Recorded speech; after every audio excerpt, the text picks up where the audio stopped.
그래서 이런 거를 실주로 하는 게 영성이라는 거고요. 경건이라는 것은 그리고 개인적이고 내면적인 영성이 밖으로 드러나는 거다라고 생각하시면 돼요. 외적 행동이나 태도로 생활로 나타나는 것. 굉장히 경건한 사람이다. 영성은 내가 실제로 가지고 그거를 노력해 나가는 그런 거라고 생각하면 경건은 그게 바깥으로 드러나는 거예요. 사람들이 보고 경건 얘기했었을 때 굉장히 도덕적인 개념으로 생각할 때가 많아요. 근데 경건과 영성이 사실은 같이 간다고 생각하시면 제일 좋습니다. 그리고 종교라는 것은 어떻게 보면은 그 경건이 문화나 전통, 형식, 뭐 교리 그런 걸로 나타나는 거다. 집단화돼서 나타나는 거다. 그렇게 생각하시면 돼요. 모든 종교는 처음에 영성부터 시작이 돼. 그리고 영성과 경건이 합쳐지면서 그거를 추종하는 사람들이 모이면서 조직화하면서 종교가 되는 거예요. 근데 많은 종교화되면서 사람들이 영성을 잊어버리게 되고, 근데 그러는 이유가 있어. 심리적인 이유. 근데 그게 뭐냐면은 조직이 일단 딱 되면 조직을 운영해야 돼 보면은 집중하는 게 흩어져요. 근데 정말 중요한 거는 주님께서 말씀하신 것 같죠. 온 세상을 구원하고 내 생명을 잊어버리면 안 돼. 내 속에 있는 생명. 그래서 영성이라는 거, 그거를 잊어버리지 않게 계속하는 게 참 중요하다. 그럼 그렇게 하려면 어떻게 해야 되는가? 이제 그거를 우리가 오늘 요번에 수업에서 이제 다루게 되는 거죠. 이제 사람들을 이렇게 보면 이렇게 그 영성에서 포지티브하고 네거티브한 퍼스펙티브가 있다고 그랬잖아요. 근데 어떤 면으로든지 이런 거예요. 위로부터 영성에 대해서 우리가 얘기하면은 성경에는 이러이러한 것을 주님이 기뻐하신다. 그래서 그걸 따라가는 게 위로부터 오는 영성이에요. 아래로부터의 영성이라는 것은 내 삶 속에서 느끼는 어떤 고난과 고통과 부족함을 통해서 내가 나의 존재를 깨닫고 주님 앞에 가는 게 아래로부터의 영성이에요. 그래서 여기서 봤었을 때 비영적이고 종교적인 면이 있다. 내가 그거를 발견했을 때 내가 바뀔 수가 있게 되는 거예요. 굉장히 귀한 거죠. 그렇죠? 그리고 내가 이제 교회에서 목사님께서 가르치실 때 성경 공부가 굉장히 많이 익게 추진이 돼요. 영적이고 종교적인 걸 굉장히 강조해요. 근데 그게 절대로 나쁜 게 아니에요. 그게 인식을 잡아주고 생각을 잡아주고 가치관을 잡아주고 행동을 잡아주고 어떻게 해야 되는지 방향을 보여주는 거예요. 근데 그것만 계속하게 되면 사람들이 심리적으로 사실은 내가 그걸 잘하고 있다라고 생각을 하는 거예요. 근데 문제가 딱 생겼을 때 위기가 생겼을 때 그때 어떻게 해야 되는지 방법을 모르기 때문에 그때는 사람들에 따라서 성숙도에 따라서 그것을 도전하고 물어보고 질문하는 사람들이 있지만은 대부분의 사람들은 사실은 숨어버려요. 그러는 이유가 그 안에 굉장히 인간 본연의 수치감이 있기 때문에 그래요.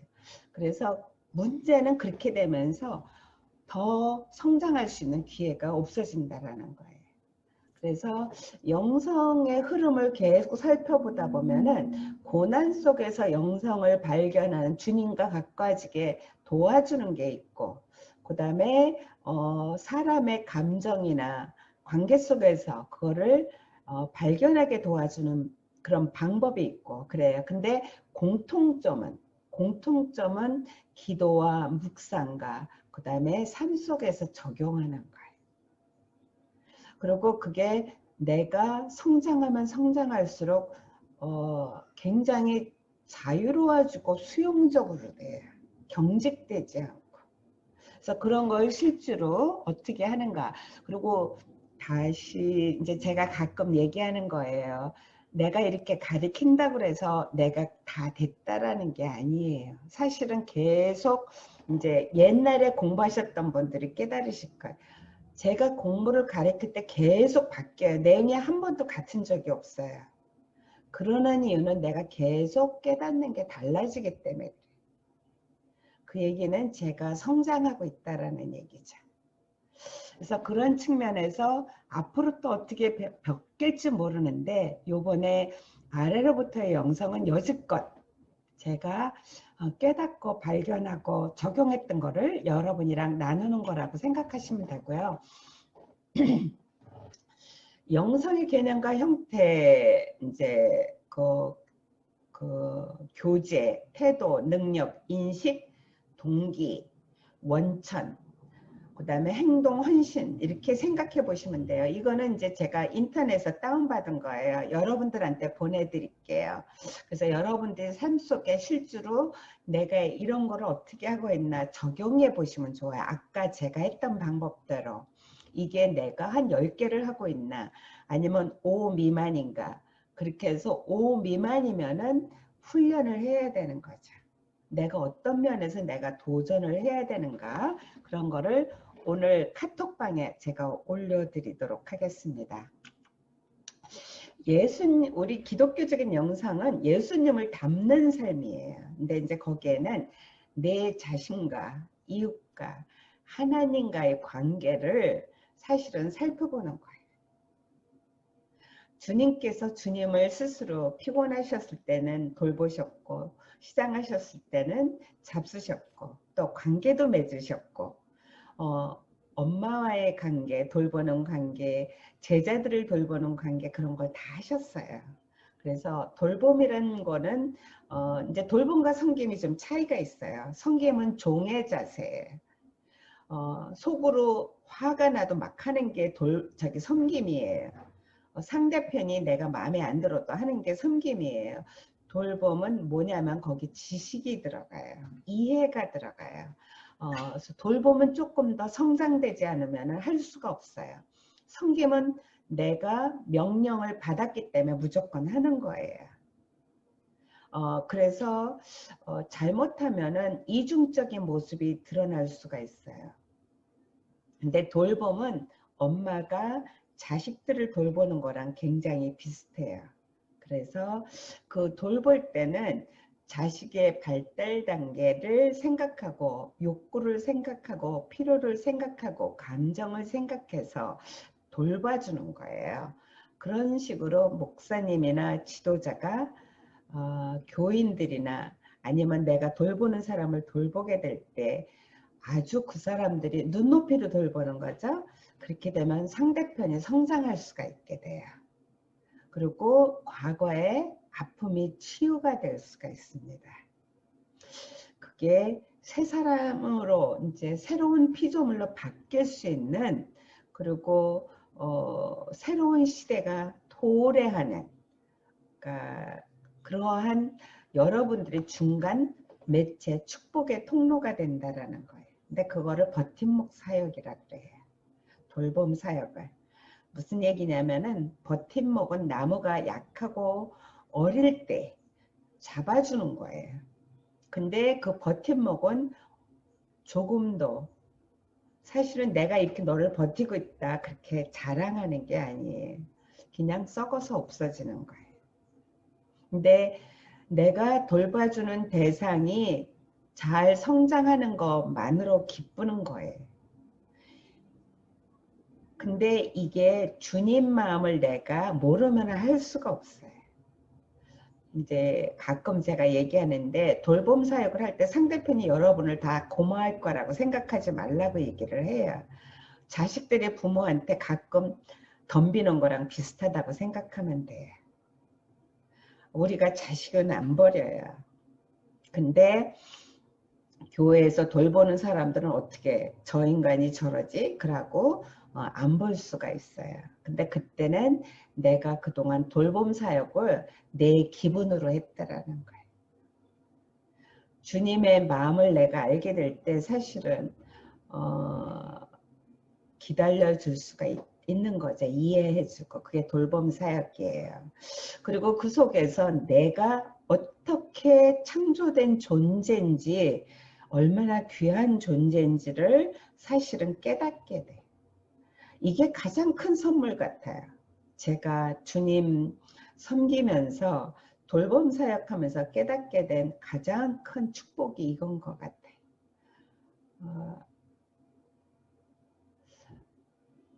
삶이 얼마나 귀한지, 내 존재가 얼마나 귀한지, 그거를 깨닫고 살 수 있다 그러면 그건 정말 큰 축복인 것 같아요.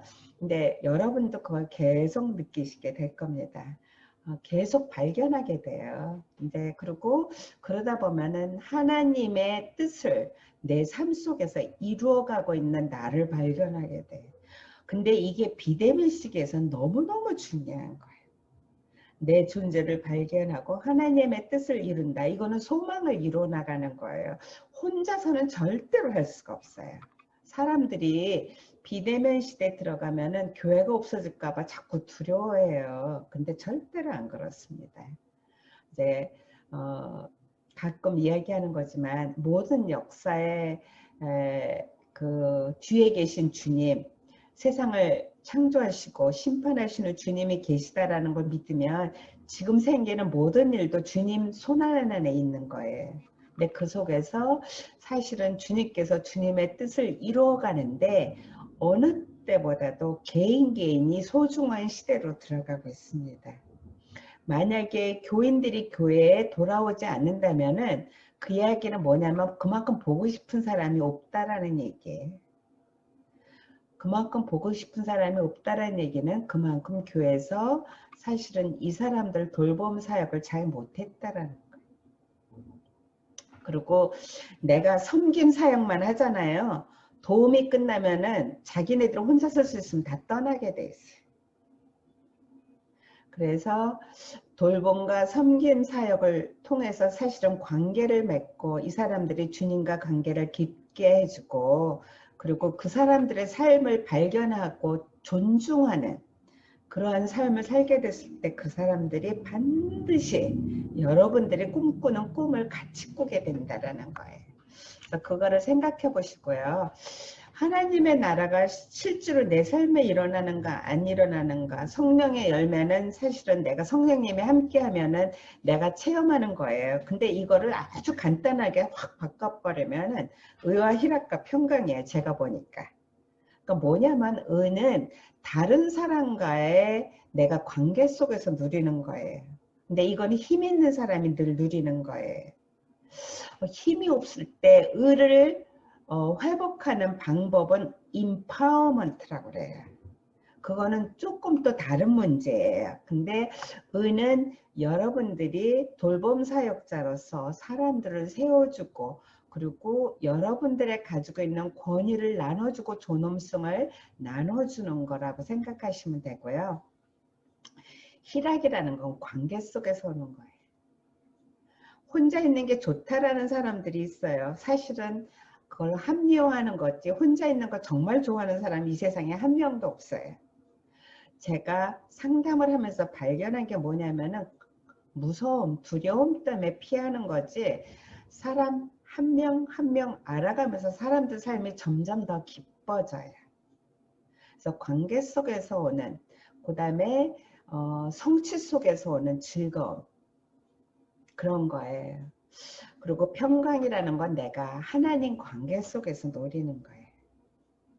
특히 위기 속에서 내가 파도 속에서 넘치는 파도 속에서 베드로가 예수님을 바라봤을 때 그 물 위를 걸어간 것 같이 그게 평강이거든요.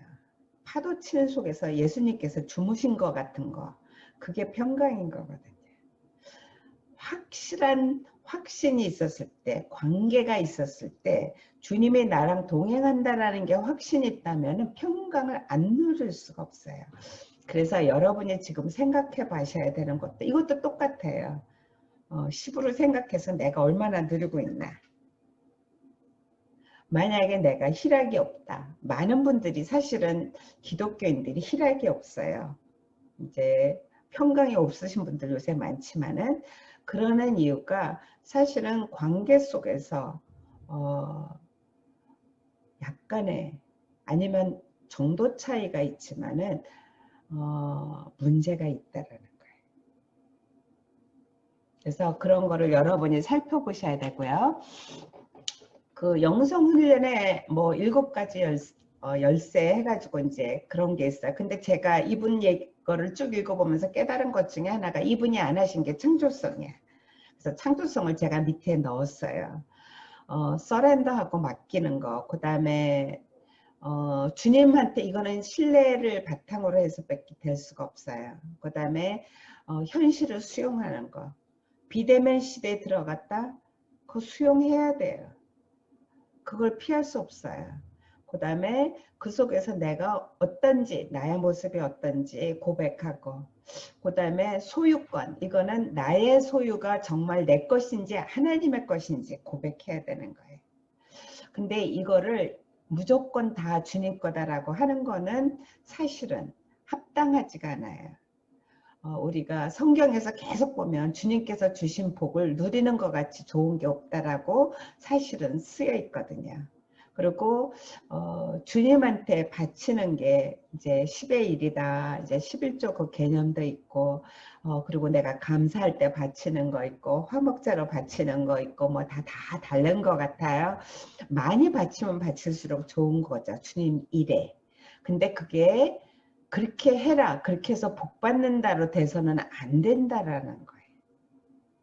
그렇게 되면서 사람들이 사실은 꾸미는 게 시작이 돼요. 경직되게 돼요. 근데 소유권에 대해서 받은 축복에 대해서 감사하고 바치는 그런 거는 필요하다라는 거를 생각해 볼 수가 있고요. 그 다음에 이제 또 생각해야 되는 거는 용서에 대한 거예요. 그러니까 내가 나한테 잘못한 사람을 얼마나 용서할 수 있는가. 그 다음에 변화, 그 다음에 내가 가지고 있는 상태를 유지하고 창조적으로 할 수 있는 거. 근데 이 모든 게 성령님 안에 있으면 자동적으로 됩니다. 이제 수업을 오늘은 그 영성에 대한 거는 여기까지만 하겠습니다. 잠깐 쉬고 그리고 돌봄 사역에 대한 거를 하겠습니다. 5분 뒤에 돌봄 사역에 대해서 하겠습니다. 감사합니다.